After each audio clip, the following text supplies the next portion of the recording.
Kabistado na nga kung ano ang totoong relasyon nina Senator Amy Marcos at former President Rodrigo Duterte. Ito nga ay matapos lumabas sa ilang pahayagan na di umano'y may espesyal na relasyon ang dalawa. Nalaman na din ng Quadcom ang lahat-lahat tungkol sa EJK kung saan sangkot pa ang ilang senador. Narito panoorin ang video. Related to the extrajudicial killings,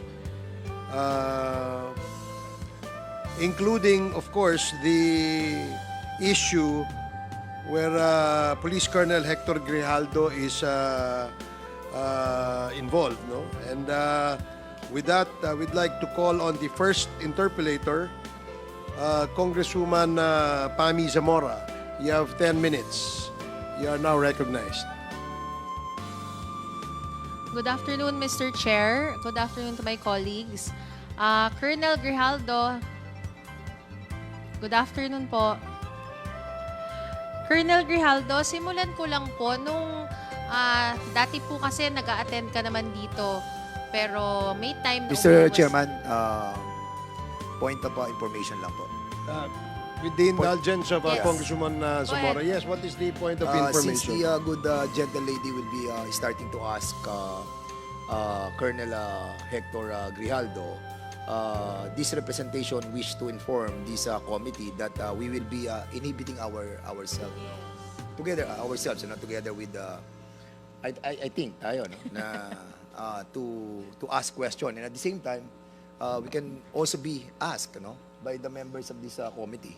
Surely meron tong involvement sa mga nangyari, no, for the resource person not attending our mga hearings. So, yun lamang po ang gusto ko natin ipalam, na we are willing to answer questions na ibabato rin po ng ating mga members of this committee. Maraming salamat po, Mr. Thank Chairman. you, Congressman Mr. Chair. Fernandez. Yes, I said- Congressman Abante. I second the motion. Okay, so we just would like to inform the members that you can also propound questions directed to our co-chairs of the committee in relation to the issue of EJK and in relation to the issue of Colonel Grijaldo's previous statement before this committee and before the Senate committee. So, And Mr. Chairman, we're willing to go down and to vacate our seat in here. may we So ask most you to likely we'll be please sitting down occupy there. the seats in front of the chair, so Mr. that, Thank you, we Mr. can, Chairman. see you Mr. eye to Chair. eye. Now, Do we thank need you. to ask them to take their whole minute? Before that, can we, Comsec, did Colonel Grijaldo take his oath in the previous hearings already? You already took your oath.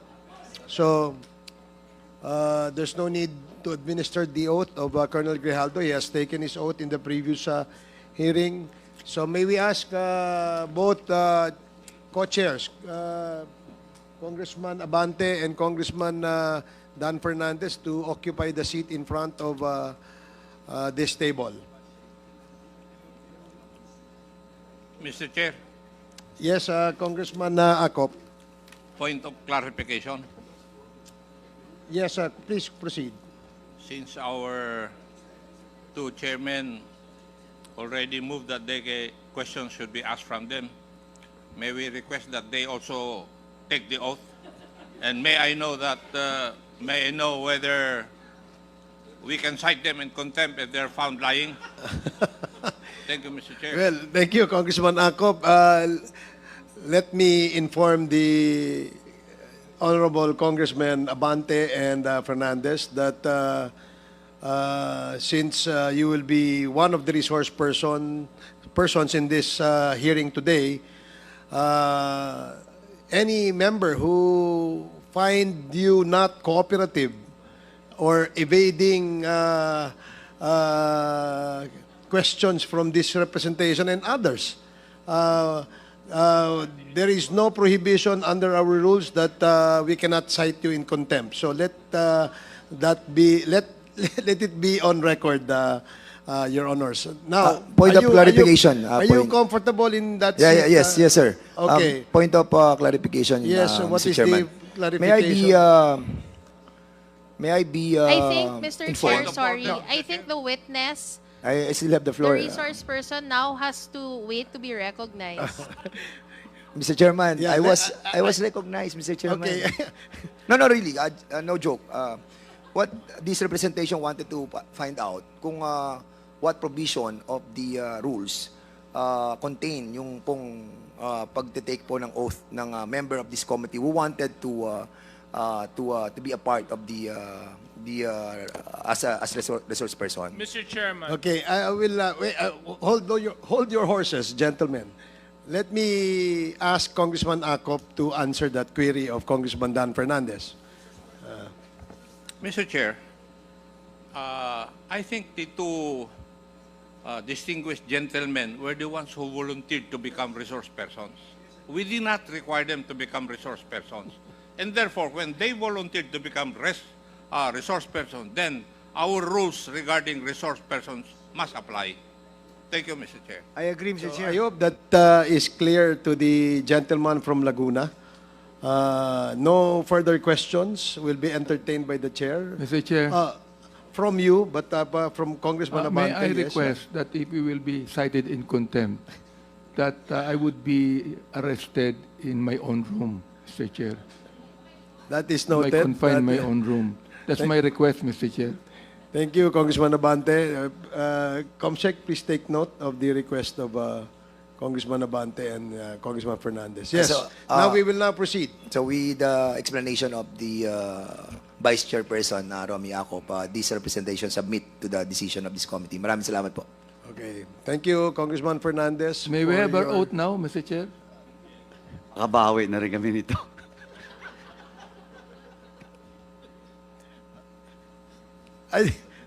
Okay.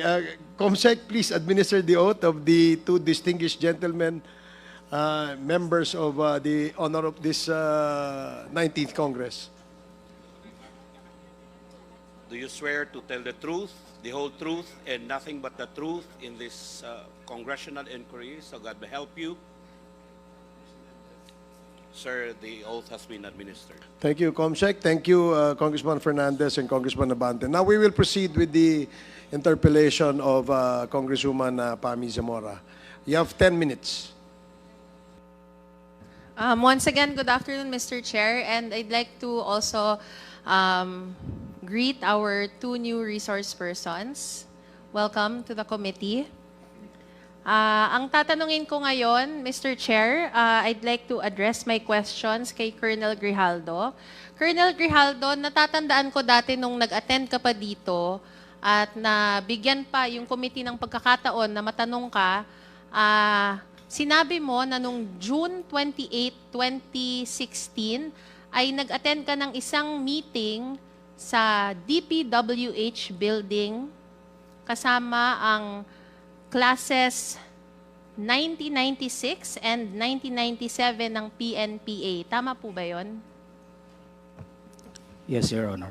Okay, kasama mo dito sa meeting na to, Mr. Chair, si Colonel Ray Nagarma. Tama po ba yun, Mr. Chair? Nandoon po si Colonel Garma, Your Honor. Mr. Chair, gusto ko lang tanungin, bakit sa Davao ang naging meeting? Bakit sa Davao ginanap ang meeting na to? I don't know, Your Honor. You don't know, but I think you know. Because ang nagpatawag ba ng meeting na ito, tama ba, ay si former President Rodrigo Roa Duterte? I don't know the circumstances that time, Your Honor, who made the arrangement of the meeting, Your Honor. So why did you attend a meeting that you didn't know the circumstances of? Yes, Your Honor, I was having my schooling. No, I'm officers. asking you, bakit ka mag-a-attend ng isang meeting na hindi mo naman alam sino ang nagpa-meeting at kung ano ang pakay ng meeting? Your Honor, allow me to give my premise on the circumstances. All right. It happens while we were on our schooling at Mintal, Davao City. And during the time, Colonel Garma and some other of my classmates, Colonel Belela and all other Class 97 were undergoing a officer's senior executive course that time. And there was some talks among the officers that there will be a gathering on that place. So that's the only thing that we know that time. All right. And so I'd like to ask, in this meeting, was the former president present? I have seen the president that time, Your Honor. I have seen the president at that time. And June 28, 2016, that would be 2 days bago siya manumpa para maging presidente natin. And that would be 3 days before he would assume office. Tama po ba yon? I could not recall, Your Honor, Mr. Chair, ano ulit yung natatandaan ko yung campaign slogan dati ni PRRD? It was very, alam nating lahat yon. Ang campaign slogan niya ay "Change is coming." Colonel Grijaldo, ano ba yung sinasabing change ni former President Rodrigo Roa Duterte? 'Di ba yung change na yon ay to reduce the crime rate, to reduce criminal activity in the country. Am I correct? I don't know the political agenda at the time of the election, Your Honor. And in fact, on his very, very last political rally before he won the presidency, there is a very famous quote na, in fact, kumalat siya hanggang sa international news outlets. Sa BBC, nandun nakasulat, sinabi ni former PRRD, "Forget the laws on human rights. If I make it to the presidential palace, I will do what I did as mayor. You drug pushers, hold up men and do nothings. You better go out because I'd kill you," he said at his final campaign rally. "I dump all of you into Manila Bay and fatten all the fish there." Narinig mo po ba to, Colonel Grijaldo? No, Your Honor. That time I was busy on our schooling because it takes 1 year for us to finish the executive course. And as confirmed by the former president himself, ginawa niya to, kasi dun sa quote na yon na binanggit ko, sinasabi niya, I will do just what I did as mayor. And kinonfirm niya many times na ginawa niya to gamit yung tinatawag niyang Davao Death Squad. Itong grupo na to, na same group na sinasabi ng isang taong nagngangalang Edgar Matubato na naging parte siya. He said that in the Senate. Tama po ba? Di ko po alam yung circumstances nung kay Matubato, Your Honor. And this is the same subject also na naging ng affidavit ng isang taong nagngangalang Arturo Las Cañas na umamin ng existence ng DDS, pati na rin sa pagiging former DDS leader niya. And this is the same DDS, Colonel Las Cañas, na tinutukoy ni PRRD sa Senate committee hearing na dinaluhan mo. Am I correct? Yes, Your Honor. And nung sinabi nga niya na I will do just what I did as mayor, ito ay, ang pinatutungkulan niya dito, yung tinatawag na Davao template. Am I correct? I could not remember what he has stated during the Senate hearing, Your Honor. And bilang ating Pangulo, siya yung Commander-in-Chief ng Philippine National Police. Is that correct? Yes, Your Honor. And in place of the Davao Death Squad, to implement what he said would be his war on drugs, ginamit niya yung PNP, which in my humble opinion is a very great alternative considering na our policemen are not only very well trained but are better equipped to further the cause, to lessen the crime rates in the country. Tama ba? I could not confirm or deny that statement, Your Honor. And bilang member ng Philippine National Police, do you confirm that during his presidency, ito yung naging focus ng kanyang term? Yung pagpapababa ng crime rate sa ating bansa, ng criminality. It was his policy, Your Honor. And ayon sa testimony rin ni Colonel Ray Nagarma, I believe it was the September 27 hearing, this was the reason kung bakit siya nagpatawag ng hearing, ng meeting doon sa DPWH building sa Davao noong June 28, 2016. For our viewers, mababasa naman natin yung naging conversation ni Chairman Paduano at ni Colonel Ray Nagarma. Dito, inaamin niya na ang napag-usapan doon ay yung Davao template. Having said that, Mr. Chair, ikaw, Colonel Grijaldo, hindi ka sumang-ayon dito. Dahil sabi mo, in the same hearing, nung ikaw na yung tinatanong, sinabi mo na you could not confirm the statement ni Colonel Garma. Am I correct? In fact, I think we can also show the same, the conversation that occurred in that hearing. Yes, Your Honor. It was not been discussed during the time. Sinabi mo na you cannot confirm,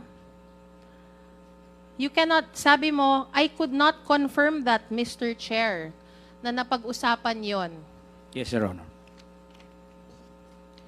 Pero tama ba na inaamin mo na nandun ka sa meeting na yon, Colonel Grijaldo? It's not a meeting, Your Honor.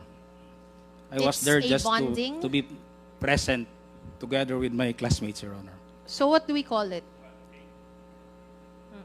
That was a courtesy call, Your Honor, where we're Courtesy call. called together with some of the officers, Okay.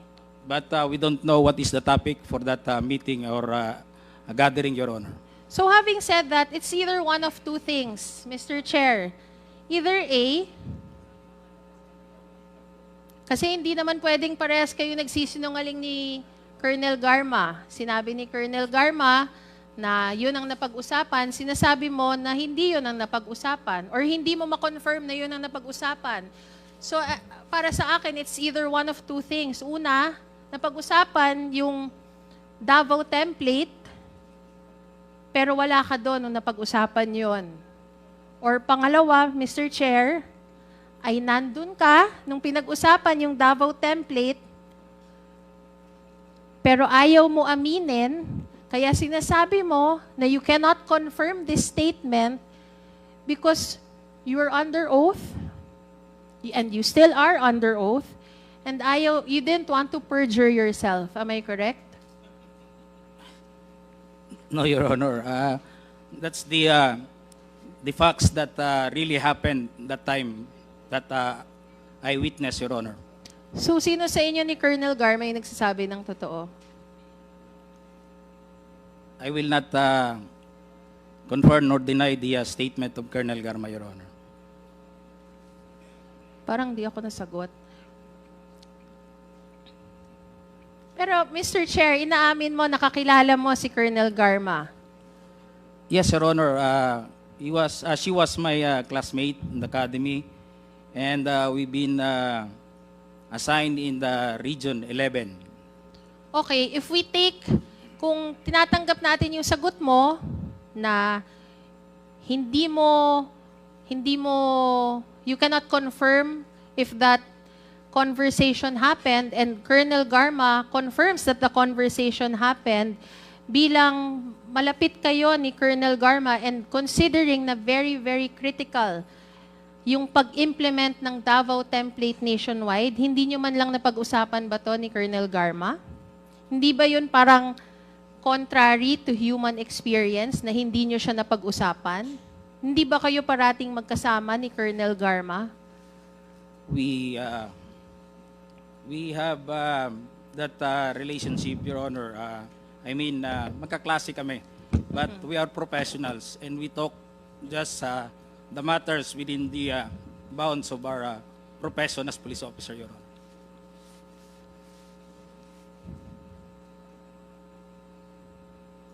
Pero 'di ba so that was June 28, 2016. I remember in a hearing many months back, napag-usapan yung matagal nating naging topic yung tungkol kila Jimmy Fortaleza. 'Di ba dinalaw niyo siya ng July 2016 sa Davao Penal Colony? Tama ba 'yon? I remember everyone was confirming that visit. Yes, Your Honor. I confirm that we were there to visit Major Fortaleza, Your Honor. And it was only a few months after that visit na papatayin yung 3 Chinese drug lords under the actions nila Colonel Garma, ni Padilla, si Leonardo, and according to them, they were taking direct orders from no less than the former president himself. Hindi po ba ang naging simula ng Davao Template, Mr. Chair, ay yung pinag-usapan sa meeting nyo noong June 28, 2016? I'm not in privy, Your Honor, what were the discussion between Major Fortaleza and Colonel Garma that time when we visited him at Dapicol, Your Honor. All right. Mr. Chair, it seems that, as evasive as our witness wants to be, I would like to manifest that apart from his history, his long-standing history with Colonel Garma, there are really several instances which would put them in the same places and events which is further evidence of their close work and personal relation. We've also confirmed, Mr. Chair, na una, si Colonel Grijaldo was indeed in attendance sa meeting sa DPWH building noong June 28, 2016.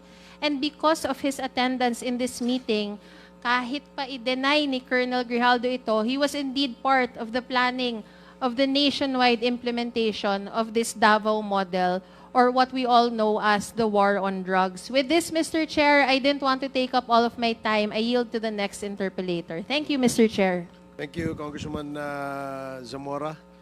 The next interpellator is Congressman Zia Adyong. You are recognized. You have 10 minutes.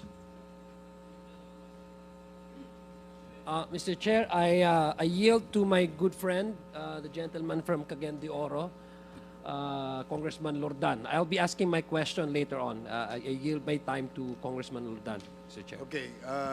Congressman Suwan, you are now recognized. Thank you, Mr. Chair. Colonel Grijaldo, Yes, sir. Good afternoon, sir.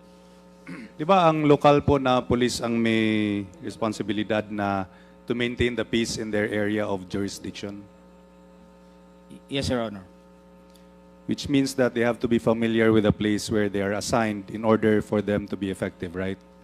Yes, Your Honor. And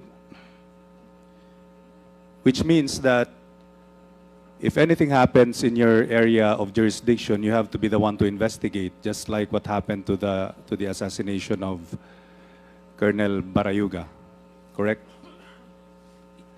Yes, Your Honor, but there is a responsible investigation on case, Your Honor, to respond or to conduct investigation in event there is a crime incident, Your Honor.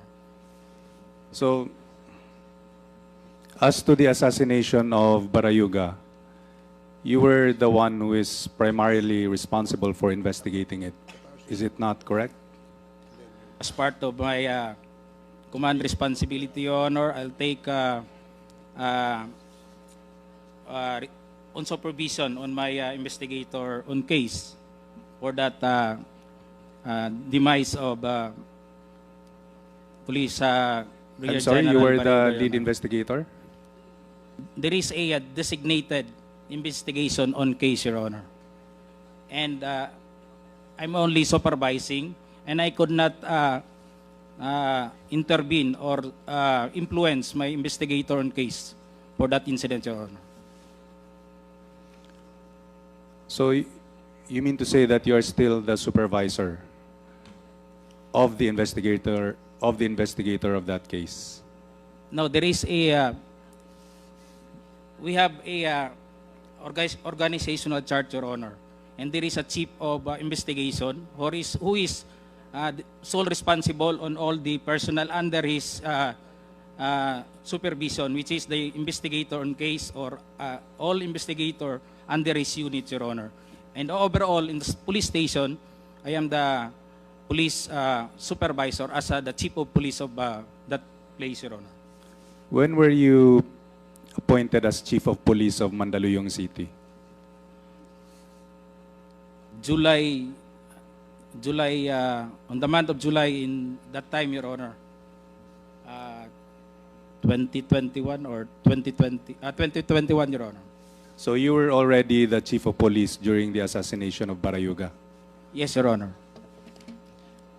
How is this investigation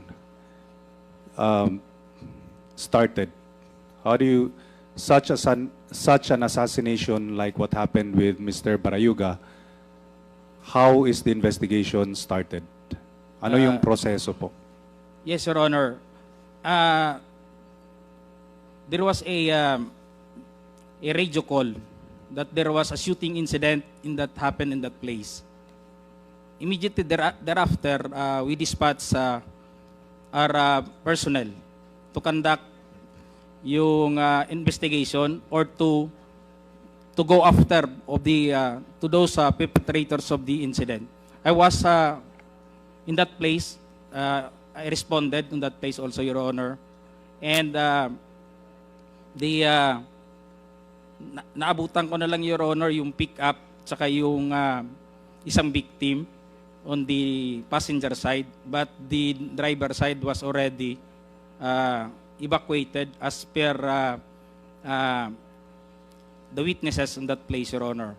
I myself immediately also go to look for any evidence or any thing that na baka may CCTV doon sa lugar, and we called up immediately yung SOCO para ma-preserve yung crime scene, Your Honor. Yun po yung ginawa namin that time, Your Honor. So can you repeat again who handled the investigation? The duty investigator during that time, it was Police Executive Master Sergeant Punsalan, Your Honor. And Police Executive Master Sergeant Punsalan reports to you as the Chief of Police. What do you mean? I mean that Punsalan is the investigator, correct? Yes, Your Honor. Immediately, pag dinispatch po natin kasi yung investigator natin, he will do his job as an investigator. And immediately, we have the duty officer. It was during that time, Your Honor, it was a COVID that time. And most of our personnel and the same, I myself was staying at the police station. I live in the police station that time. So, nakapag-responde kami, and we have this duty SDO, Police Captain Villarta, who also taking charge to do his job that time. And after gathering some information, what transpired immediately was for us to make a spot report. Just 5/8 and 5W and 1/8 muna yung ginagawa natin. Just to, there is a timeline that we are beating in the Camp Crame, lalo na pagka mga high crimes. We need to have at least within 1 hour we can make a report, a spot report on 5W and 1/8 only statement. Then we do the progress report, Your Honor, depending on the progress of the investigation, Your Honor, done by the IOC, Your Honor, on the investigator on case, Your Honor. Yes, but as the Chief of Police of Mandaluyong City, would it be correct to say that the buck stops with you? Which means na ikaw yung may final word may final word sa investigation? No, Your Honor. What the investigator have done, or ginawa niya, Your Honor, yung ginawa niya yung report, kung ano yung niya, Your Honor, yun yung statement, Your Honor. I could not influence or give or to influence doon sa statement na gagawin niya. Kasi it will not make, or we cannot Pero give justice doon sa investigation Colonel natin, Grijaldo, Your Honor. paano ito natapos tong investigation na to? Your Honor, Sinong on that nagpasya day- na itigil yung investigation? no, Your Honor, allow me, Your Honor, to elaborate further dun sa nangyari during the the incident happened July 30. On the next day, nagkaroon na ho tayo, sir, ng immediately thereafter, there is a creation of a Special Investigation Task Group, or SITG, which is to unearth yung mga other evidences, or sino yung madidiscover natin kung sino yung perpetrators that time of the incident. But nagkaroon ng consensus or consolidated effort with the district unit. So ang nag-assume ng overall control ng investigation is the SITG, Your Honor. And that time, I was just only a member of the SITG, Your Honor. So yung nangyari, parang napunta na yung investigation sa SITG instead of sa iyo. It's not me, Your Honor, to do the investigation. Just only the IOC, Your Honor, who is responsible. At the same time, Your Honor, it was carried on the SITG group. The investigator that time on the incident, the same investigator being appointed on the SITG, Your Honor.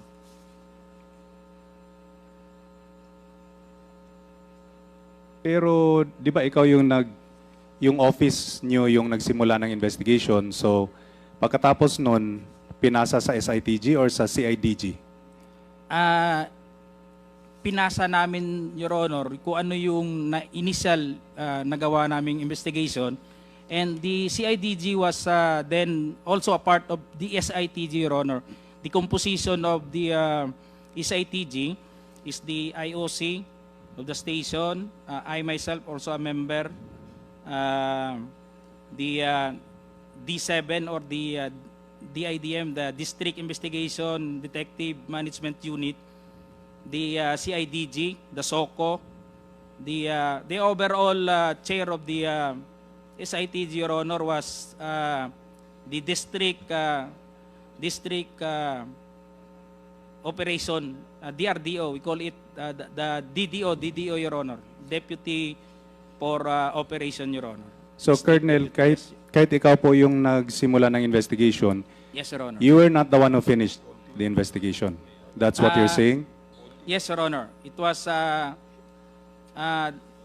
because in SITD, Your Honor, there is a need to compose and to comply within the period of 6 months. If it is not been Pero sold, tingin ko po, Colonel, na parang agad-agad na transfer yung investigation sa SITG. Is this correct? no, Your Honor, it was the district director who take cognizance of the incident, Your Honor. So as just a station commander, Your Honor, I yield to the wisdom of the district director. So that time, you're Your saying that you did not terminate the investigation, but you yielded the investigation instead to the SITG. The time, yes, Your Honor. There is a continuing effort on the station. I myself, together with other police officer, I give them tasks also to do some efforts. Like I send them to take some affidavits of the security guard on PCSO, the personnel working with General Barayuga and other witnesses, the vehicle that bumped the So, that was Colonel, bumped you're the saying pickup that time, Your Honor.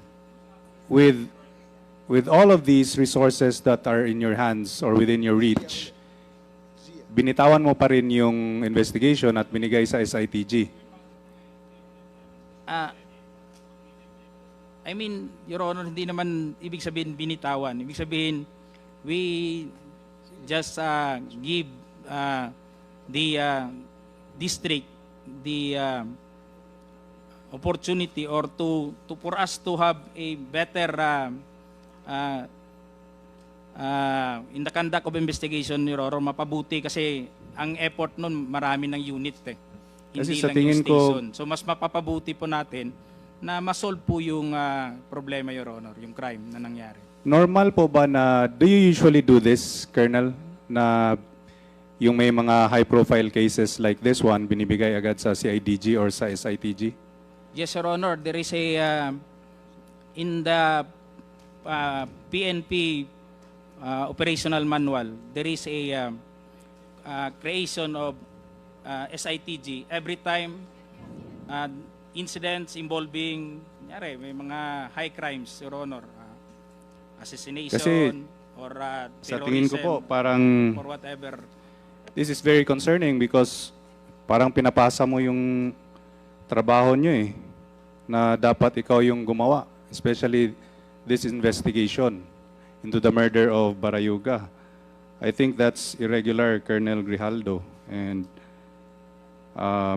gaya ng sinabi mo kanina, yung mga local police yung nasa pinakamagandang position to investigate crimes such as this because they are the ones with the most familiarity with the area. And now you're saying that it is normal procedure for you to just pass it on to the SITG.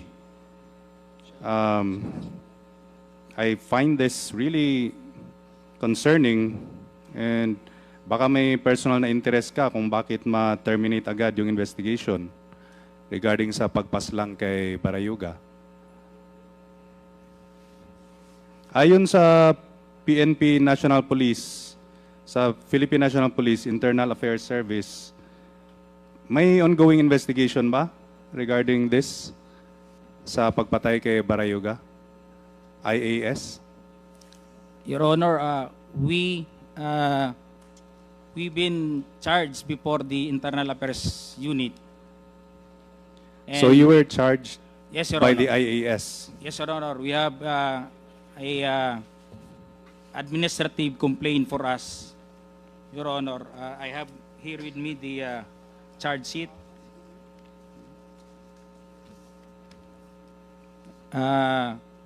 Administrative complaint against Police Colonel Grijaldo for neglect of duty, irregularity in the performance of duty, misconduct, incompetence, conduct unbecoming of police officers. We already submitted our counter affidavit on this incident, Your Honor. When was that case filed by the Internal Affairs Service of the PNP? We made to do the counter affidavit, Your Honor, last September, Your Honor.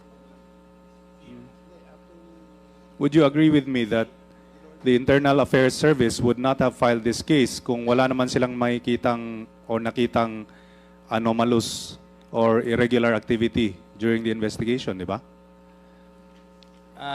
Hindi ko naman ma-question yung ang function ng IAS, Your Honor. So it has the rightful job din ng IAS to conduct investigation and make charges on all personnel who being involved in that incident, Your Honor. Colonel Rialdo, are you also under restrictive custody? And were you relieved from your post from the PDEG, PNP Drug Enforcement Group, because of the anomalies uncovered during the investigation? No, Your Honor, I was still with the PDEG that time. And that time when the Internal Affairs Service filed this administrative complaint against you, you were still with the PDEG. Yes, Your Honor. How about now? Are you still with the PDEG? We are not on a restrictive custody, Your Honor. It is a administrative. We still reporting to the PHAW, Your Honor. It is a admin holding unit, Your Honor. Ang kinuha lang po sa amin na ano, Your Honor, is that we don't have a position to perform, Your Honor. At ang mga... So would it be correct to say that you are being investigated right now by the IAS? Yes, Your Honor. We have submitted already our counter affidavit, Your Honor. And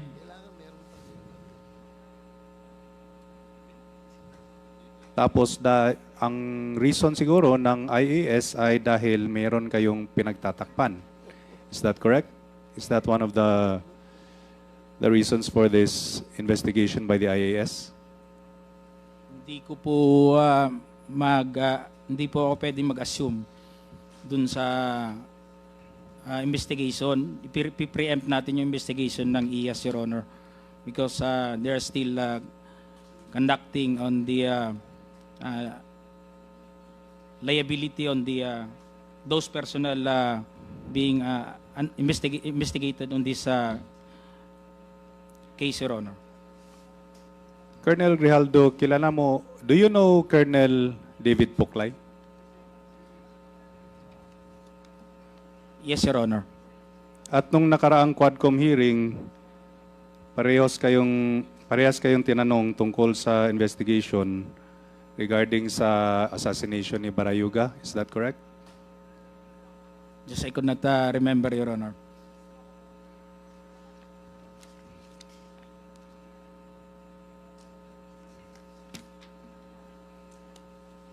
Do you remember that you were asked regarding the findings of the SITG? Nung sa last na Quadcom hearing, do you remember na may tinanong sa'yo regarding sa findings sa SITG? Your Honor, hindi ko na matandaan, Your Honor, kung natanong po ako regarding do sa result ng SITG. Because as far as I know, Your Honor, the investigation conducted by the SITG was turned over to CIDG, Your Honor, after a period of 6 months, Your Honor. Do you remember na yung tinanong ka tungkol sa mga natuklasan yung posibleng motibo, ang sagot mo noon ay dalawa lang ang natuklasan yung motibo, di ba? Na work-related or personal grudge. Do you remember that? Yes, Your Honor. Okay.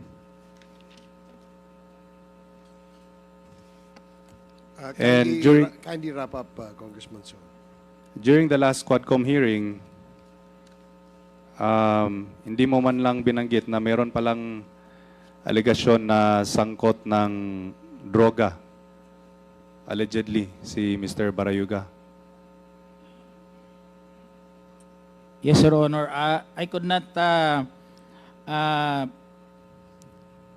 confirm that he was involved in the or in the drug list, Your Honor. Yung sinasabi po natin, Your Honor, na kung yung knowledge lang po namin, Your Honor, sa Intel, just confined within our area of jurisdiction, Your Honor. Yung sa investigation report nyo that you submitted, did you include the fact that Mr. Barayuga was part of the watch list, part of the drugs watch list? Hindi ko na po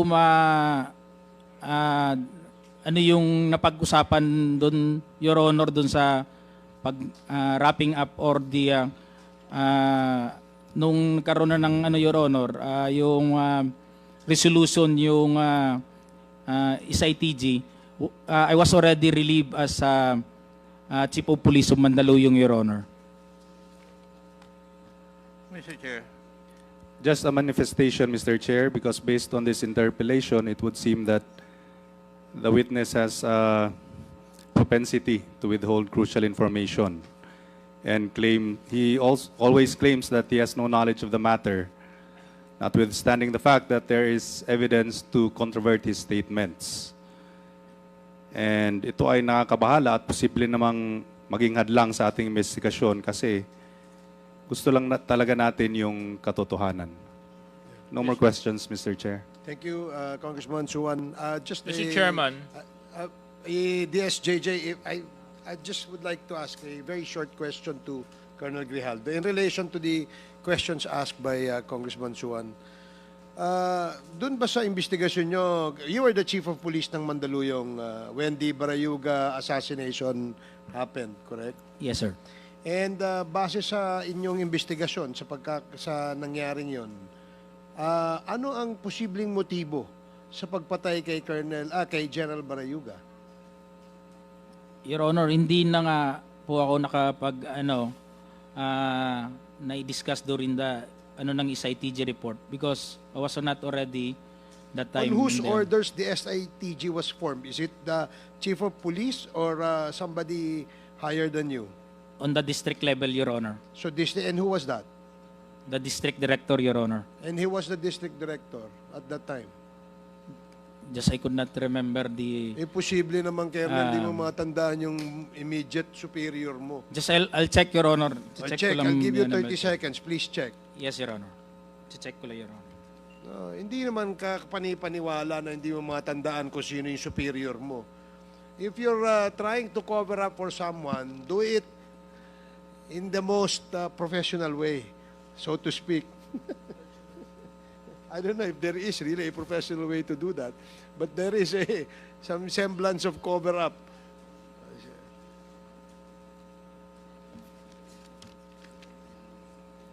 The letter order number 1657, the subject matter is the composition of SITG regarding Wesley Barayuga. It was by the command of Police Brigadier General Almasan, Your Honor. General Almasan. Yes, Your Honor. Pagka sinabi bang district director which covers the area of Mandaluyong, ito ba ay part of the NCR? Yes, Your So- Honor. Pamarisan, Your Honor. Pasig, Marikina, Eastern po, sir. Yes, sir. So Yes, sir. Eastern. And that time, the Taguig. Eastern Police District Director was General Almasan, Your Honor. Almasan. And Opo, Your Honor. siya nag-order na mag-create ng SITG. Yes, Your Honor. So, did you not conduct an immediate initial investigation on that assassination incident that happened within your area of jurisdiction? Wala ka bang ginawang investigasyon? Nag-conduct din po kami ng investigation, Your Honor. We were able to get affidavits of those duty that time in PCSO. I was able to extract the CCTV on the fronting the crime scene, Your Honor. So, what is shown on TV yung sa side Yeah, Your So Honor. you have There was another- an establishment, Your Honor. Meron kang another video. Ano, Your Honor? It was only the CCTV that time on the establishment on the side, Your Honor. Okay. Yeah. And what was the finding? What was your findings in your initial investigation? Yung inano namin, Your Honor, yung perpetrators, Your Honor, sinundan namin yun, binacktrack din namin, umabot hanggang dun sa Guadalupe, yung CCTV ng MMDA, Your Honor. We have taken also CCTV from And, MMDA. What was the conclusion of your what were your findings? Anong findings nyo? Anong motibo sa pagpatay sa kanya? We were on the personal grudge, Your Honor, and work-related, Your Honor, that time na-establish namin. Then it was forwarded, Your Honor. It was taken by the SITG already in the Did you district put level. in your report that he was involved in the drugs, or was he involved in the drugs watch list? Did you put that in your report? Just I could not remember, Your Honor, if it was put on record or on the investigation report done by the investigator or the IOC, Your Honor. Sige, I'll give the floor, yield the floor to Chairman, DSJJ first and then Congressman Adyong. Yes, DSJJ. Congressman Adyong, okay lang. This will be very short lang. Mr. Chairman, I just want to ask for clarification. Why are our two chairmen serving as resource persons to our discussions regarding Colonel Grijaldo? Is it because a certain incident happened? The both Chairman Abante and Chairman Dan Fernandez voluntarily volunteers to be a resource person with regards to the incident that happens allegedly as To tell truth, but nothing but the truth. So help me God. Correct. Sinabi niyo po doon na hindi po kayo magsisinungaling at pawang katotohanan lamang po ang ibabahagi po ninyo doon sa hearing. Yes, Your Honor. Naalala niyo po ba ang sinumpaang salaysay na binasa ninyo doon sa hearing na yon? Yes, Your Honor. I will stand by my statement in the Senate under oath, Your Honor. And I would like to invoke my right for self-incrimination, Your Honor. Okay. Although that right is not absolute, Colonel Grijaldo, insofar as those statements were said under oath and minutes of the Senate are public documents. In fact, ang dami pong nakapanood nun. So, we will take your statement as what it is. Yes, Your Honor. Okay. Ngayon, ang nakakabahala po doon sa bahagi po ninyo, Colonel Grijaldo, ay naibahagi po ninyo doon sa statement ninyo na meron pong 2 miyembro ng mababang kapulungan ay di umano ay inudyok ka, kinausap ka, at para pang tinatakot ka na magsabi ng mga bagay tungkol sa issue ng EJK sa Pilipinas. Tama po ba yun? Your Honor, I would like to stand by my statement in the Senate under oath, Your Honor, and I would like to invoke my right for self-incrimination, Your Honor. Okay, but you have already stated your statement. So, Comsec, meron po ba tayong kopya nung affidavit ni Colonel Grijaldo? Your Honor, I apologize, we have not secured a copy of... But I think the very resourceful Chairman Acop will allow me to...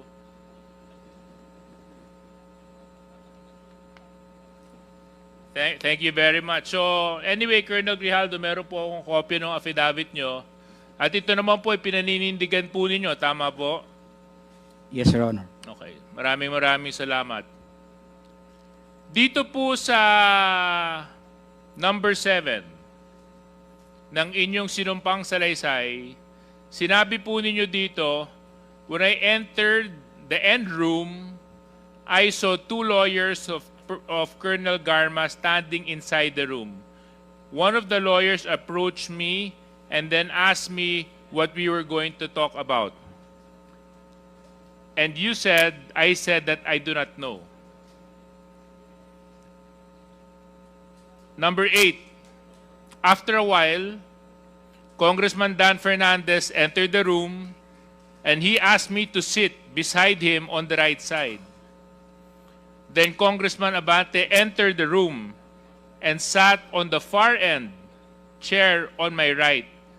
One of the lawyers of Colonel Garma stood at my back. Your Honor, I would stand by my statement Okay, in the so, Senate I would under understand. oath, Your Honor, and I invoke my right for self-incrimination, Your Honor. Point of order, Mr. Chairman. Point of order. Yeah, what is the point of I don't see any reason why our guest it keeps on invoking his right against self-incrimination when Deputy Speaker J.J. Suarez was not asking him anything incriminating. He was just merely reading a portion of his affidavit. So I don't like, Mr. Chair, that this committee, that our resource person may impress upon the public that we are here to corner him and to incriminate him. Please, tigilan mo yan. Hindi naman, Mr. Chair, it's not right to invoking self-incrimination when in fact DSJJ is not asking you any questions but merely reading his affidavit. Baka naman ng message na pinapakita, Mr. Chairman, sa publiko, inaanggulo natin siya dito. I'm sorry, Mr. Chair, but I have to manifest this. I think his invitation to the Senate was discussed about EJK and illegal drugs. And nowhere in his affidavit did he mention anything about illegal drugs and EJK. He did not share any inputs or his knowledge on illegal drugs. His participation in that Senate inquiry was merely to besmirch the reputation of some of the chairmen here. And as a result, attempting to degrade the integrity of the Quadcom. So please, I hate to admonish men in uniform. I have the highest respect for our policemen. But please, Colonel Grijaldo, stop invoking your right against self-incrimination. Nobody's asking you any incriminating questions here. Thank you, Mr. Chair. Thank you. I share the sentiment of Congressman Acop. If indeed the resource person cannot explain to this committee why he is invoking his right against self-incriminations in reply or in response to the questions raised by DSJJ Suarez, then I would agree that the gentleman is out of order, and perhaps do you have a lawyer with you, Colonel Grijaldo? Nandito, may abogado ka ba?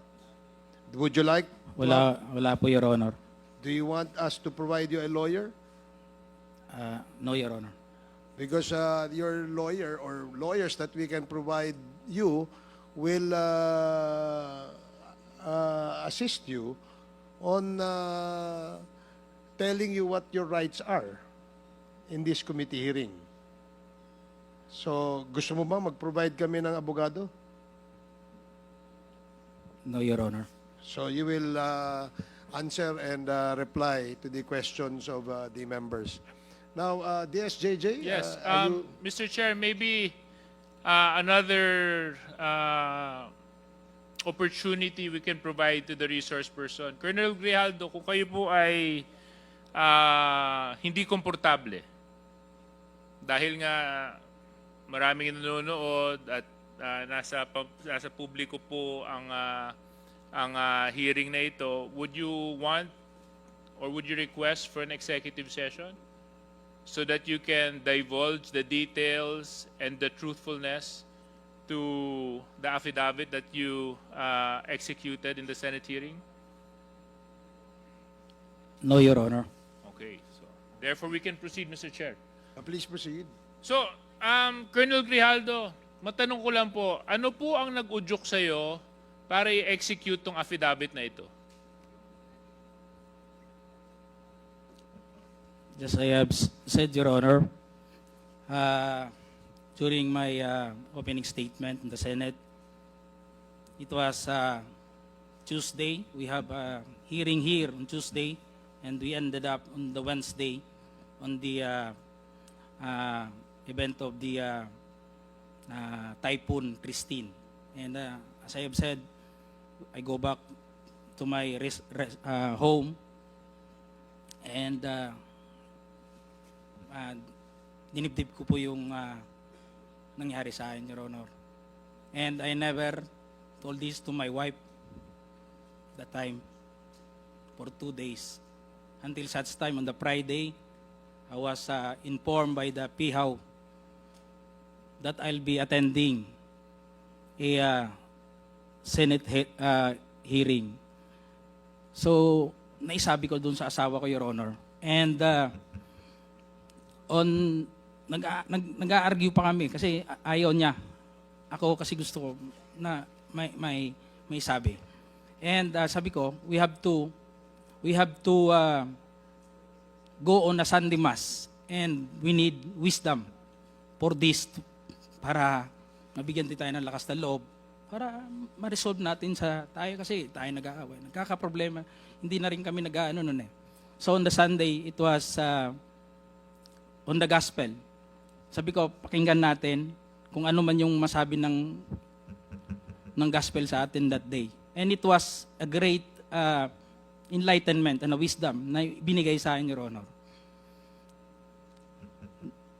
The gospel said that it's not all about the crown, but it is about the cross. It is not about the honor, but it's about the sacrifice. It's not being the first, but being the last. It's not being the great, but being the servant. Sabi ko sa asawa ko, bakit na ibigay sa atin to? We have to, and to sum up that, Your Honor, ang sinabi nung pare, sabi niya, it's not about the experience. Because yung experience kasi natin sa buhay, it may be good or bad. But it's all about the lesson learned that time, Your Honor. So I have that courage, and even my wife submitted to my decision. And on the next day, pumunta na po ako yun. Nandun po yun, nag-narrate, ginawa ko po yun, sinulat ko po yun. And it was on that mass that time that it is a Sunday for the PDLs. It was a Sunday for PDLs. Sabi ng pare, we have to give dun sa mga brothers natin na nakukulong. Hindi ko nga akalain na I would be the one also to experience that nung sinabi ng pare. So, that's all, Your Honor. That is all that happened, Your Honor. Well, oftentimes we need experiences to encourage us and to push us to search for the truth. So I hope this hearing is one of those experiences for you, Colonel Grijaldo. Dahil ang layunin lang naman po natin dito ay hanapin gaano man kahirap ang katotohanan. Yun lang naman po ang hangarin natin. Wala nang iba. At kaya nga po yung dalawa po nating kinatawan na binanggit mo sa affidavit mo ay pansamantalang tumayo at umalis bilang chairman just to show that we are fair in handling this very sensitive issue. Because you made serious accusations in your affidavit, Colonel Grijaldo. And if indeed enlightenment has happened to you when you executed this affidavit, and you mentioned that you stand by your affidavit, so let's test whether or not it is the truth, Colonel Grijaldo. Yes, Your Honor. Okay. As I have said, I will stand by. I am humbled by my experience, Your Honor. I'm with sure this, you're Your Honor, but Mr. Colonel Grijaldo, you I have will to stand by understand. with my statement You have to under understand oath one in thing. the Senate, Your You have Honor. to understand and I one would like thing to lang po. invoke my One right thing lang po. to self-incrimination, Your Opo, Honor. but you have to understand one thing, Colonel Grijaldo. Okay lang po yun kung para sa'yo. Ang problema ho, ang dami mong dinamay eh. Kung para sa'yo lang yun, hindi sana natin gagawing issue to eh. Ngunit ang idinamay mo dito ay mga taong walang kinalaman o mga inosente. Paano naman po sila? Paano naman po yung mga karapatan nila? Paano naman po yung boses nila? Paano naman yung katotohanan nila? Hindi pa po natin sila pahahalagahan dahil panghahawakan lang natin yung sinabi mong enlightenment mo? But they have their own rights too, Colonel Grijaldo. So, Colonel Grijaldo, siguro wag na tayong paligoy-ligoy pa. With the permission of Mr. Chairman, Colonel Grijaldo, you made some serious accusations here. In fact, so serious that it was even carried by our media news for almost a week, 2 weeks. And because of your accusations, you've tarnished the very reputation and integrity of the committee and the House of Representatives. Things that I will not allow dahil ito pong posisyon na inuupuan namin, ay ito po ay posisyon ng tiwala na ipinagkaloob sa amin ng taong nagtitiwala sa amin. At kailanman hindi ako papayag na may mga tao na magdudungis at magtatapon ng kasinungalingan para sirain ang integridad ng trabaho ng House of Representatives at syempre ng komitibang ito. So Colonel Grijaldo, sinabi mo po dito sa inyong sinumpang salaysay that you were persuaded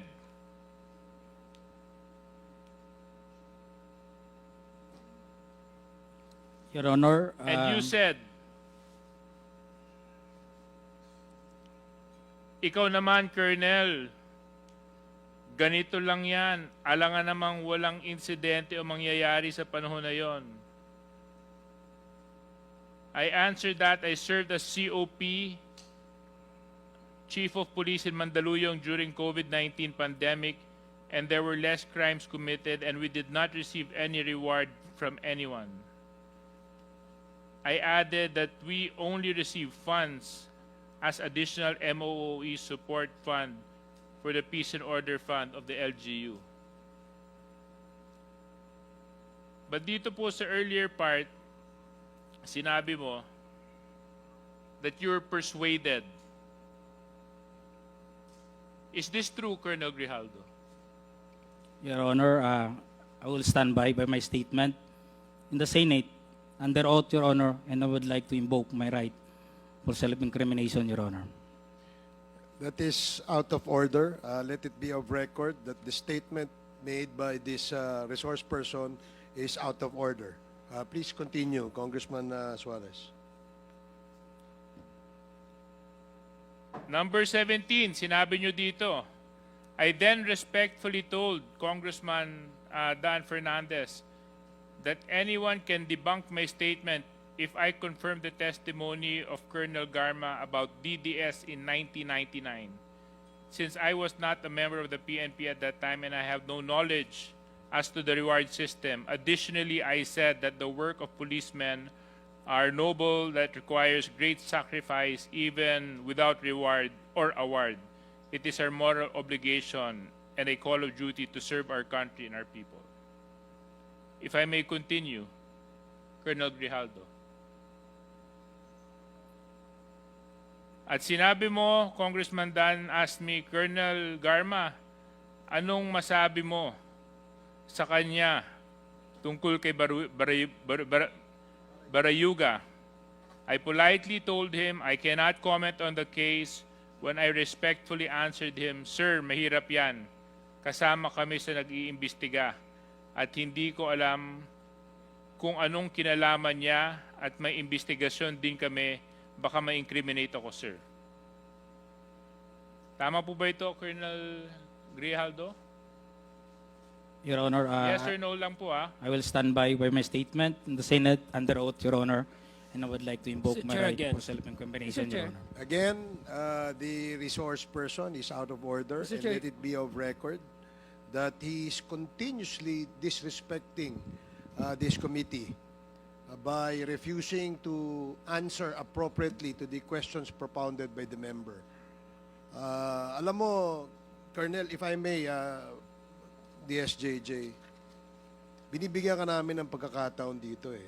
Noong nasa Senado ka, ang tapang-tapang mo eh. Bakit dito ay mo magtapang ka rito? Ipakita mo yung the same candor, the same tapang na pinakita mo doon. Di ba? Bakit hindi mo gawin yan dito ngayon? Nagtatago ka sa likod ng right against self-incrimination eh. Tinatanong sa'yo, relevant question. Matapang ka lang doon sa Senado kasi may kakampi ka. Dito ka magpakita ng tapang mo. Hindi yung nandoon ka lang. Alam mo, ang mahirap kasi sa'yo, gusto lang nating malaman ang katotohanan sa likod nito. Ang dami mo ng ginawa eh. Dinamay mo pa yung mga kasama na, hindi dahil sa kasama namin sila, kundi hindi tama ang nangyari at ginawa mo. You are trying to besmirch the reputation of this committee. Itong committee ito, hindi ito gawa-gawa lamang. Ito'y pinapayagan ng ating saligang batas. Ito'y pinapayagan at pinayagan ng 300 mahigit na membro ng Kongreso na kung saan ay merong mandato ng taong bayan. Kaya wag mong bastusin ito. Yung tapang mo, nawawala eh. Tawagin mo yung kakampi mo. Ang hirap, alam mo, Colonel, nag-imbento ka ng kwento. And then you speak about honor. And then you speak about the gospel of that was given to you by a priest. Talking about honor. And which, alam mo ba kung bakit mayroong honor? Pag hindi ka sinungaling, may honor ka. As simple as that. You're a police officer and you should have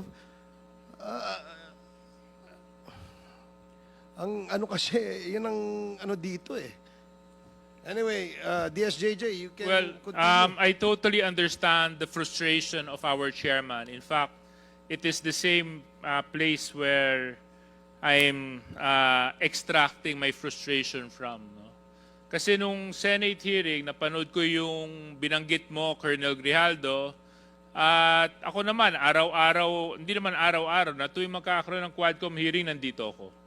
I make it a point I even come early. So, Colonel Grijaldo, you mentioned in your affidavit and even in the Senate hearing that you were coerced. Coerced by certain members of this committee.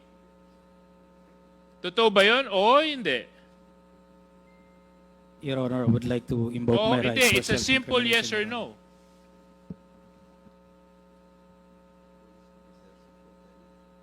Mr. Chairman. Yes or no? Yes or no? Yun lang po yun. Sabi mo, truth, di ba? Your Honor, Sabi I would mo, like to invoke my enlightenment, right diba? to self-incrimination, Your Diba Honor. sinabi mo, gospel truth, di ba? When you talk of God, there's only right and wrong. There's nothing in between. You want to talk about honor, Colonel Grijaldo? Kung gusto mo, Colonel Grijaldo, mag-usap tayo tungkol sa integridad ng isang tao, ang pagsabi ng katotohanan is the simplest way to show honor. Na hindi ka nagtatago at hindi ka nagsisinungaling. Kasi we're talking about serious issues here, Colonel Grijaldo. Isipin mo mga EJK victims ang nandito. Libo-libong taong namatay nung panahon ng nakaraang administrasyon. Buhay ng Pilipino ang pinag-uusapan natin dito. So, Colonel Grijaldo, babalikan ko lang. Totoo ba? Oo, hindi.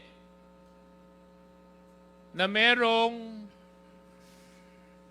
pumilit sa iyo na magsalita na hindi naaayon sa katotohanan dito sa Quadcom? Your Honor, I would like to invoke my right for self-incrimination, Your Honor. Mr. Chair, point of order. What is the point of order, Congressman Ako? The resource person has not answered my question a while ago, and he's still invoking his right against self-incrimination, which is improper. Even Supreme Court decisions say so. You're just telling me your ignorance of the law. You cannot invoke your right against self-incrimination. Tell me if you have a criminal case against you regarding this issue.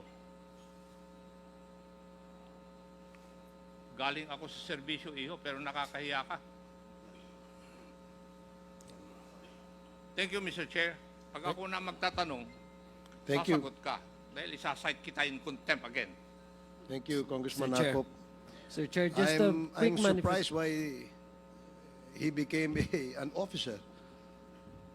Yes, just are you want done? to- Are you done, DSJJ? Just a last point lang, Mr. Chair, kay Colonel Grijaldo. Before Congressman Adjong, I know naman may good friend is very generous with his time. Colonel Grijaldo, sa maraming pagkakataon na inimbitahan ka ng Quadcom, pagkatapos mo magsalita sa Senate, hindi ka nagpakita. At ang dinadahilan mo ay meron kang left shoulder injury. Tama po ba yon? Yes, Your Honor. Was that incriminating, Colonel Grijaldo? Was that answer to your shoulder incriminating? Hindi naman, di ba? Ang dinadahilan nyo, kaya hindi kayo nakakadalo, dahil maya't maya po kayo ipinapasok sa Pasig Hospital dahil nag-undergo po kayo ng therapy sa inyong kaliwang balikat. Tama po ba yon, Colonel Grijaldo? I have my left shoulder operation, Your Honor. You have your... Left shoulder operation, Your Honor. So inopera din po kayo. Yes, Your Honor.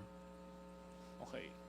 Tapos, Colonel Grijaldo, ang nakakapagtaka po, yung ilan sa mga pinadala nyo pong mga dahilan kung bakit hindi po kayo makakadalo ay galing sa isang klinika na matatagpuan sa isang mall. Bakit hindi po orthopedic doctor ang nag-issue ng medical certificate ninyo kundi isang clinic na matatagpuan sa isang mall?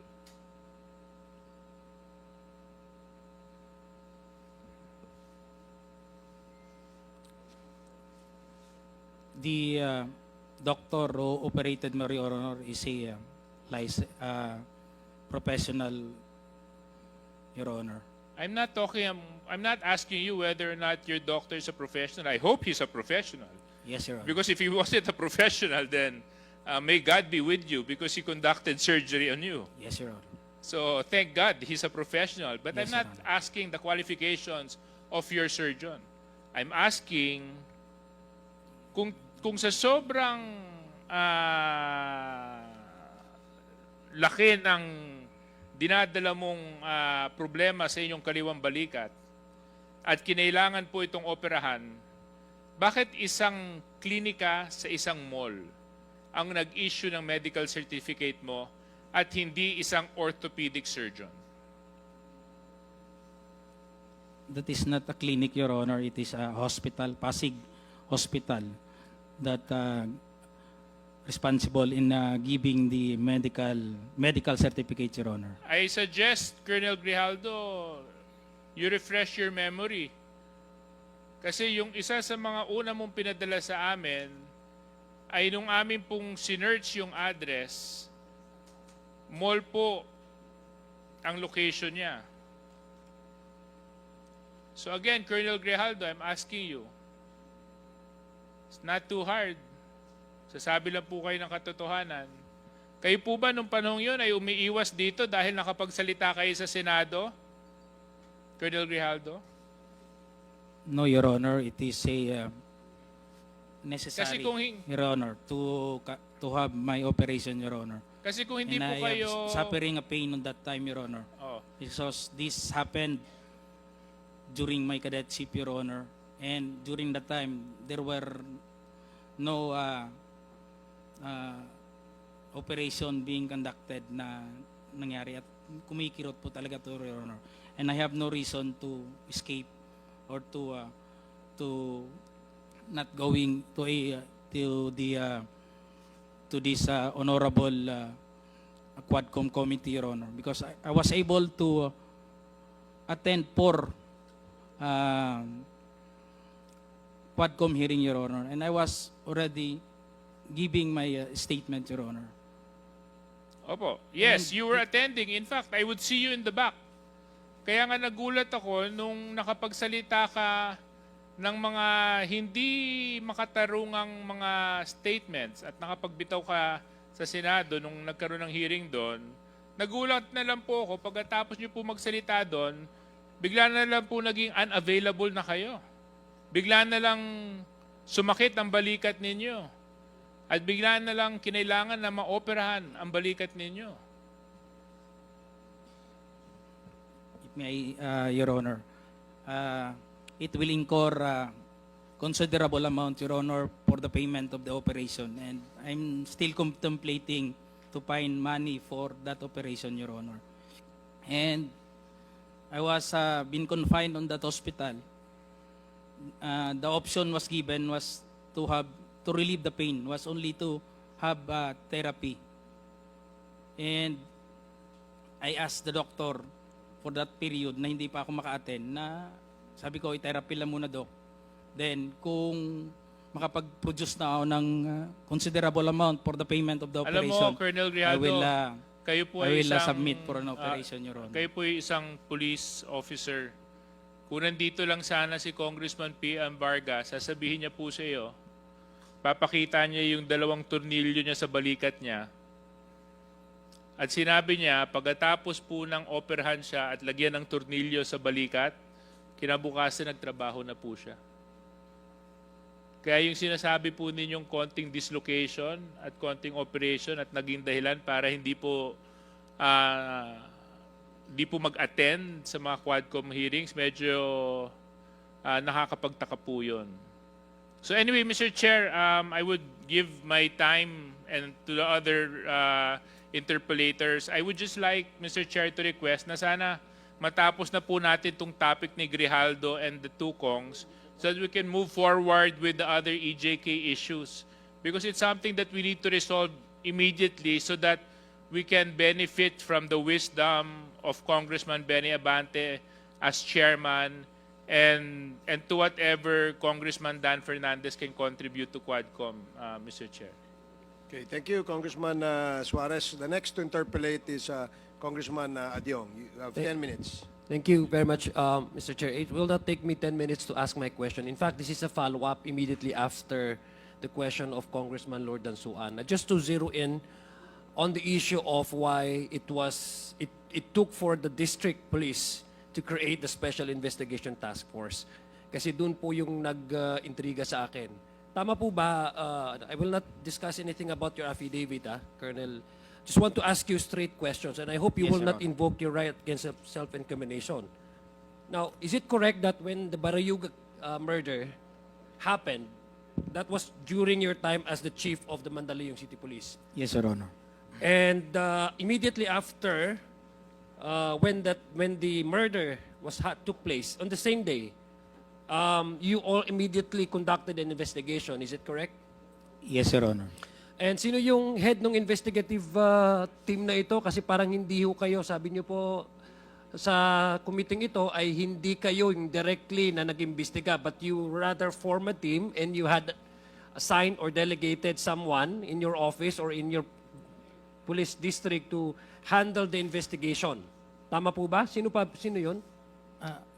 No, Your Honor. It is the duty investigation because we are on a duty basis, Your Honor. Every every day there is a duty investigator to be available in any incident happen to respond for that.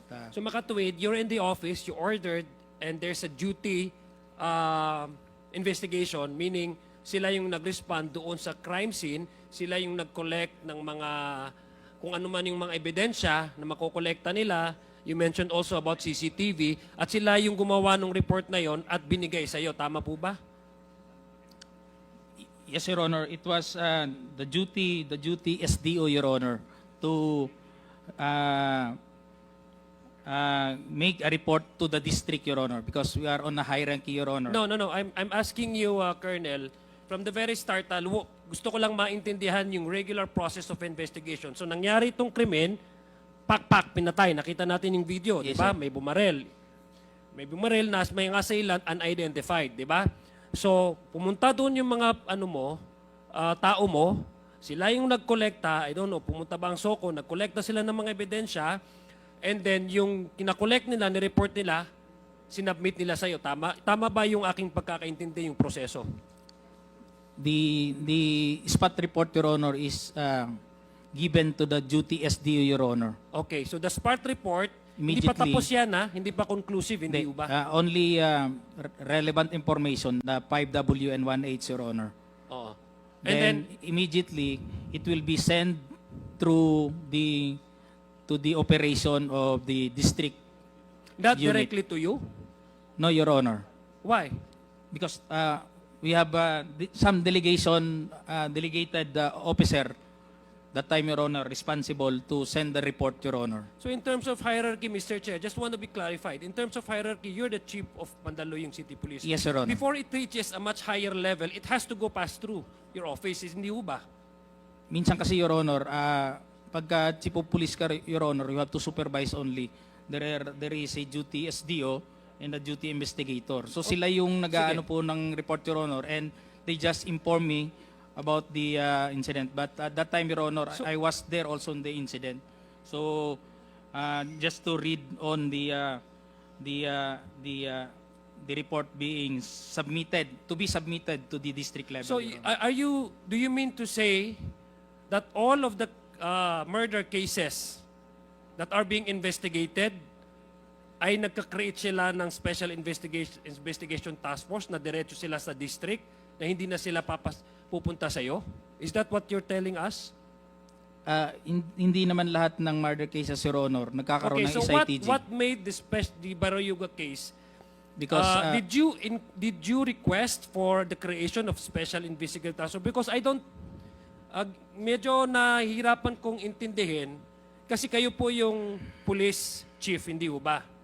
So everything that happens in your territory or area of jurisdiction, it must pass through to you before it reaches a much higher level. Yes, Tama Your po. Honor. Is that Yes, Your Honor. Tama po yung aking Yes, Your pagkakaintindi. No. Itong Barayuga murder case, supposedly, ang frontline, of course, I give it to you, ang pupunta talaga dyan ay yung mga unang magre-responde, mag-iimbestiga. Diba? Hindi naman necessarily ang police mismo, chief of police. Kasi sa laki ng area of jurisdiction mo, hindi naman lahat ng barangay dyan or kung saan mismo nangyari ang murder, halimbawa, yung crime of sin, pupuntahan mo, tama po yun, hindi naman ho kaya yun. Yes, That's why Your you have to delegate. Yes. Now, but before it reaches the level of, say, for example, district office, it must pass through to you. Di Yes, ho Your ba? Honor. Yes, Tama. Your Honor. So yun ang gusto ko maintindihan. Is this a regular occurrence? Like every murder case, meron ay nagka-create kayo ng special investigation task force? May determination, Your Honor. Okay, what are the determination? What made involving- this Barayuga case so unique in a sense that it has to create a special investigation task force? Because, Mr. Chairman, to me, the impression is that parang it was taken from you, the investigation. So what made the Barayuga murder case a special case for the district level to take jurisdiction over the investigation of this case? On our PNP manual, Your Honor, there is a qualification in order for a case to be or subjected to SITG. That time, it is a government official and a high profile yung naging victim ng crime. Is it also part of the reason why the much higher hierarchy or office to take over doon sa mga cases of investigation when there's also say for example an allegation or anything na remiss o na overlook na hindi nila mabigyan or hindi i-allow or hindi i-continue ang isang mas mababang opisina kasi something about the investigation may be remiss. That's why a much superior or much higher office needs to take over. Di ba isa yun sa mga requirement o criteria na minimension mo? Yung nangyari po, Your Honor, is kami lang sana dapat gumawa ng investigation. But pinalaki natin pinabroad natin yung mga magiging involved dun sa paggandak na investigation, kaya nagkaroon tayo na SITG. Hindi rin inalisan kami ng function dun sa We also a member of the SITG, Your Honor. So what was... Dinagdagan lang yung composition para mapabilis po yung pagkandak ng investigation, kasama na yung CIDG, para magkaroon ng consolidated effort na ma-resolve po yung kaso, Your Honor. So what was your initial investigation, your report, before the Special Investigation Task Force was created? Did you have? We submitted the investigation report that we have, initial investigation report and the progress report that we have to the district level, Your Honor, to the D7 or the District Investigation Detection Management Unit. Kasi sila na yung nagko-collate po ng lahat ng report coming from those members of the SITG. Kunyari, nakakuha sila ng report dun sa SOCO, isa-submit din ng SOCO yung report dun sa investigation, co-collate, then magka-come up ng nagmi-meeting ho yan, Your Honor. Yeah, Every time okay. there will be a meeting. So, kung ano yung ng member, pag nung chairman ng SITG, he'll just, the Chief of Police, Colonel Grijaldo, you conduct to follow up on this matter. CIDG, you follow up on this. Then, every week, we have this meeting for us to sum up with to analyze on to assess on the reports that being gathered by different units in that time, Your Honor. So, your initial investigation in your report, yung progress report, so I presume when you use the term progress, ibig sabihin it's an evolving investigation, hindi ba? Your initial report you submitted to the TG, I'm sorry. Was there any portion of your initial report that was changed? No, Your Honor. It is approved initially by the IOC and the Chief Investigation to my level. Then isasubmit namin yung report na nila na gather nila. Then it will be received properly by the IDM. Kung ano yung sinubmit, in toto po yun, Your Honor. Kung ano yung content ng yun din ng report na nandun sa kanila, Your Honor. So the succeeding investigation as a follow-up complemented your initial report. Yun ba yung gusto niyong sabihin sa komite? That nothing was changed? Nothing was even improved on? Hindi ho tayo immediately, Your Honor, na magkukulod kasi nga we could not file a case unless it is airtight, No, Your before Honor. tayo mag-file, what I'm asking you is that your initial report that you have arrived at as a product and a result of your immediate investigation of the murder in the in the scene of the crime. Yes, Your Honor. Was there any portion of there that was improved or changed? Hindi ho kami hindi namin binabago yung No. I'm asking about kasi progress siya, 'di ba? So it could be mayroon bang na-amend? Okay, I'll use the word na lang na-amend or na-improve. Was there any portion of your report initial report that was probably changed because of a new evidence that corroborated this kind of yung angling, ganito? Meron bang sa report ninyo na mas na-improve o na-amend ng Special Investigation Task Force? It is the head of the SITG, Your Honor, to No, I know. improve. I'm just asking you, yes or no. Was there? Na may nakita kayong portion na mas na-change yung tono or yung manner by which you were arrived a certain kung hindi naman conclusion kasi progress siya, pero kumbaga yung assessment ninyo before na nung nag-take over ang SITG, then kulang pa ito, then we will improve on this. Was there any portion of your initial report that was changed or amended? On the station level, Your Honor. Kasi Hindi- progressive sabi mo, 'di ba? So it has to evolve, hindi ho ba? And for some portion it has to change one way or the other kasi progressive report ito eh. It continues on. Was there any portion of your initial report that was changed or amended?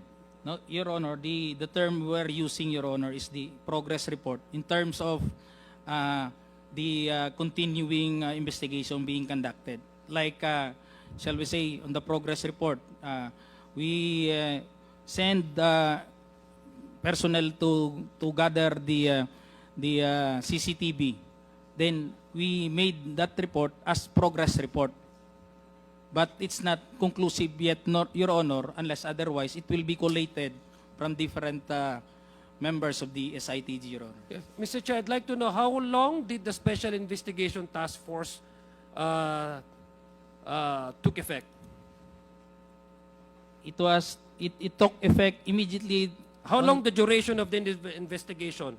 To have a resolution of the SITG, it needs 6 months, Your Honor. Then if it is not been resolved, it will be turn over to the CIDG as a cold case, Your Honor. So 6 months itong ginawa, yung effectivity ng Special Investigation Task Force. Yes, Your Honor. It was terminated And after how 6 long months, did Your you Honor. how long did you conduct the investigation from your level before the creation of the Special Investigation Task Force? I think it takes 3 months on our station level, Your Honor. But it is continuing, Your Honor, because there is a IOC. No. How long was your initial investigation operated from your level? Until such time, Your Honor, na How long? Don't 6 give me months. abstract answer. How long? Your Honor, I am not the IOC. I mean, No, how long kasi di ba, may initial investigation kayong ginawa before nag-special task, before nag-expand, di ba? Kasi naging task force na eh. Sabi mo, pumasok ng iba-ibang agency. How long did you first took jurisdiction of the investigation prior to the expansion of the investigative body? How long? Your Honor, hindi naman kami tinanggal dun sa pagkandak na I investigation. know, hindi kayo nga tinanggal. But it was Yung kayo pa, yung wala pang other agencies na nag-investigate, how long? Kayo nag-imbestiga? continuous yung investigation namin, Your Honor. Yes, before, nung wala pa yung mga agencies, before naging Special Investigation Task Force, kanina nagkaintindihan tayo, bago naging Special Investigation Task Force, may criteria yan. Hindi yan typical. Sabi mo, tinanong kita, is this a regular occurrence under police protocol investigation? Sabi mo, hindi naman. Kasi may mga, criteria yan for it Yes, to sir. become a special investigation. Okay, I give you that. So pag special, may mga other agencies papasok din para mag-expand yung membership at saka para mas comprehensive yung investigative efforts ninyo. Tama ho ba? So Yes, Your before ho naging special yan, syempre, meron pang initial na stage. Yun yung office ninyo. Bago ho pumasok yung ibang agencies, ilang buwan po kayo, ilang weeks, o ilang taon kayo nag-imbestiga? Yun ang gusto kong malaman. Your Honor, that time, it happens July 30. And on the next day, there was already a SITG on the July 31. May order po kaagad na... Meron na order SITG. kaagad? Yes, Your Honor. Na kailangan mag-expand. Yes, Your Honor. Okay, sige. Mr. Chair, gusto kong malaman, Mr. Chair, I'd like to ask meron pong report nitong SITG report on the Barayuga murder case? Yes, Your Honor. We have a spot report, Your Honor. No, yung final. Ah, Progress report pa ba There is ito? a resolution by the SITG turn over to the CIDG, Your Honor. Okay. May we ask, Mr. Chair, may I confirm for our Secretariat if we do have that document, that report? Comsec? Yes, sir, we have a SITG report. Okay. Thank you, Mr. Chair. On that note, Mr. Chair, I yield back my time, and again, perhaps I would ask further questions again also on this matter. Para lang po mas mapabilis yung case ni nung Barayo. Thank you, Mr. Chair. Thank you, Congressman Adjong. The next to interpellate is Congresswoman Franz Castro.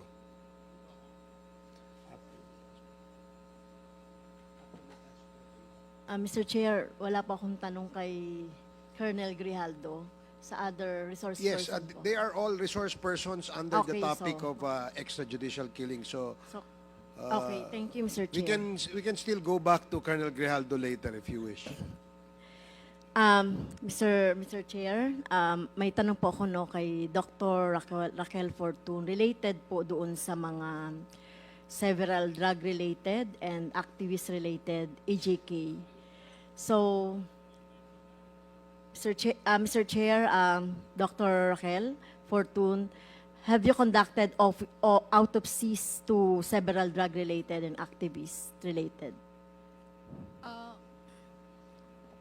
Drug-related, war on drugs? Yeah. Yes, ma'am. I had the Tsaka- opportunity to actually perform autopsies on around 20 cases. Drug-related? Drug-related, and then... Activist-related? Activist-related, yes, several. Okay.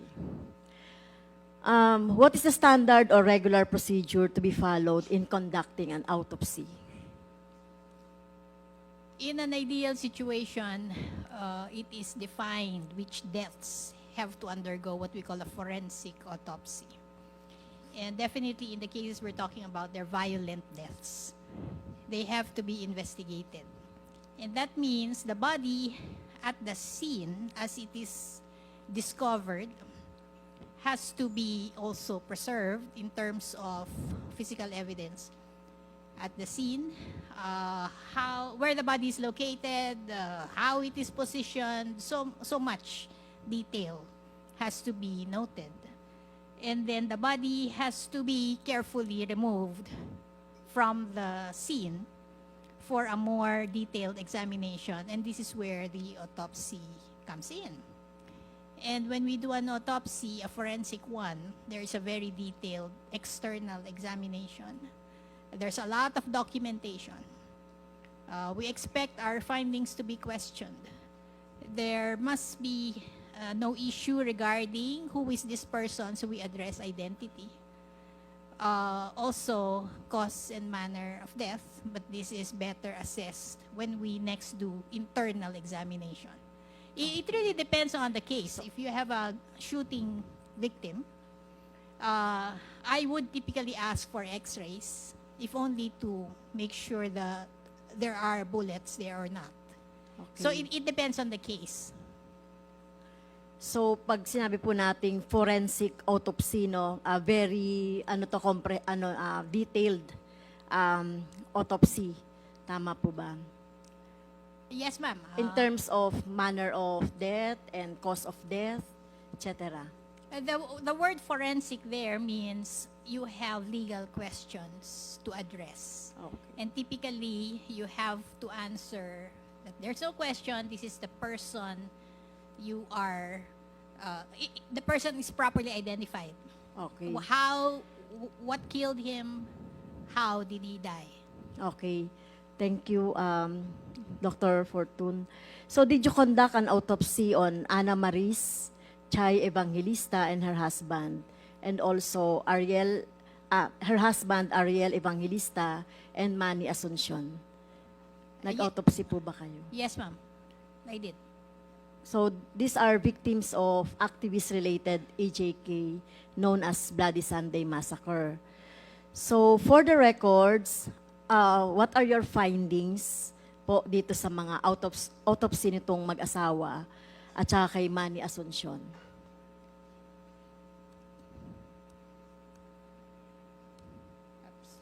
Well, for the record, these individuals were part of what was called in media as the Bloody Sunday, because on this particular day there were 9 individuals killed.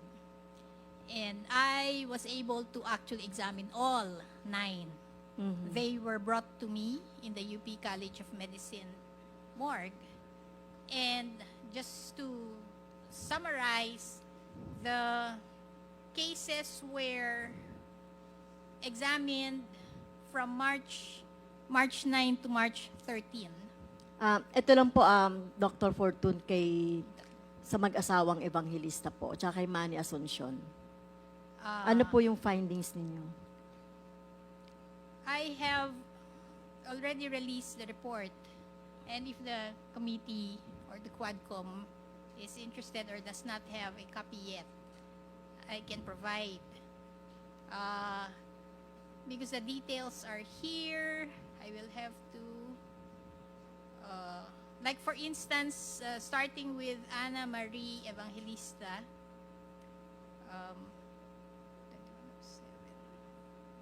in the autopsy report I issued, she sustained several gunshot wounds to the trunk, particularly in the chest area, 2, 1 in the abdomen, and there were internal injuries. This is the most severe. She also sustained through and through or perforating gunshot wounds of the upper extremity in the right hand and the left forearm. And also, she had what I called projectile injuries, or small fragments. Foreign bodies entered the lower extremities as well, and some other parts of the body. Now, this is best correlated with the scene. What are these fragments? Are they from concrete, bullets? I wouldn't know because I had no access to scene findings, just the body. So, dun po ba sa autopsy, Dr. Fortune, nakikita natin yung, siyempre alam natin, yung mga sinasabi niyo po na mga details, like for example, kay Cha at saka kay do sa asawa niya po ay gunshot wounds. Ito, di ba? Mga gunshot wounds po yung mga nakita natin. So, na-determine dyan kung ano yung trajectory noong baril na, or yung bala na tumama doon sa isang body. So, malalaman natin kung malapit, binaril, or malayong binaril. Tama po ba? When we say trajectory, this is the direction of the bullet as it entered the body. And this is actually descriptive. You're referring to a body standing upright, facing forward, palms forward. So it does not actually tell you how the individual was shot.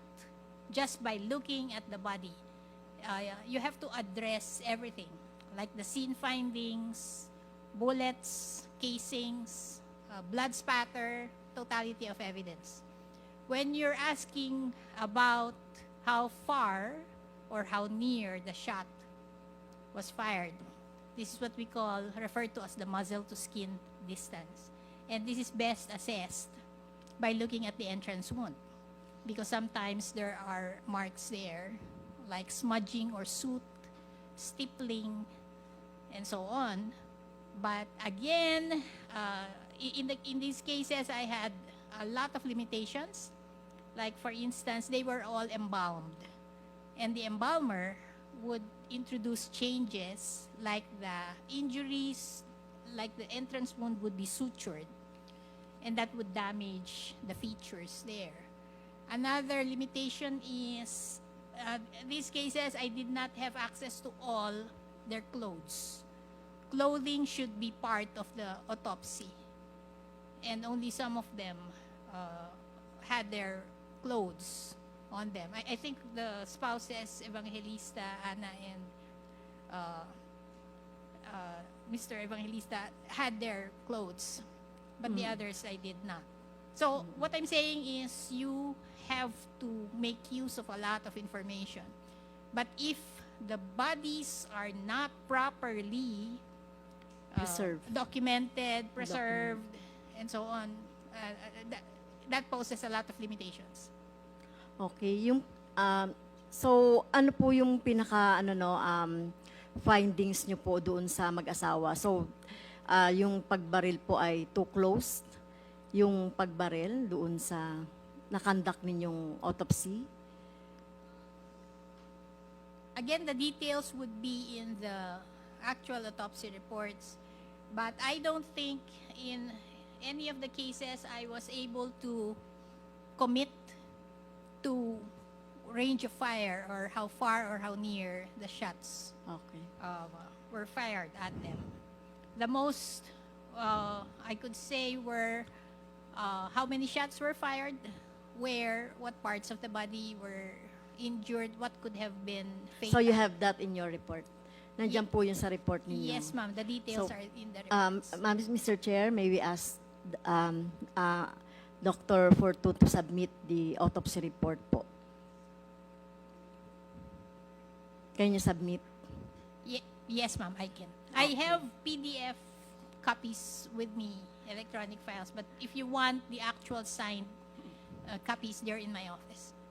Based po doon sa trajectory or yung direction, sabi niyo po nung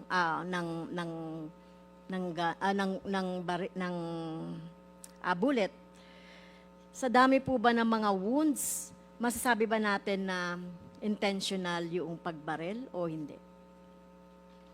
Actually, all of the individuals I examined, all 9 of them, sustained multiple gunshot wounds, particularly in the chest, in the trunk. O intentional yung pagpatay?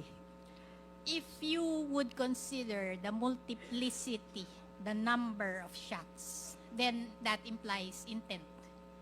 And then I also identified injuries in the upper extremities, which in forensic pathology we would call defense-type injuries, because that means the individual instinctively tried to defend himself or herself. Okay.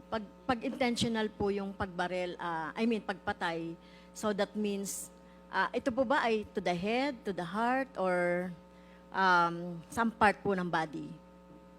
I understand in my summary all the 9 individuals sustained gunshot wounds to the chest and abdomen, the trunk, where So, internal organ are. Okay. Sa autopsy po ng PNP sa mag-asawang Evangelista, nakasaad po yung cause of death. So yung cause of death po, sabing ganon, and I quote, gunshot wounds to the body. At walang nakasaad ng paano siya pinatay or manner of death. So tama po ba ito or sufficient na ito na explanation sa pagkamatay ng mag-asawa? In the death certificates issued by the medical legal officer in Batangas, the statement is general. Like for instance, for Ariel Evangelista, it's perforating the heart and lungs, gunshot wounds to the body, firearm discharge. Actually, the statement is wrong. But anyway, this implies that he was shot in the body, which injured the heart and lungs. And, if you do an autopsy, you can better explain what injuries were sustained. Like, same case, Mr. Evangelista,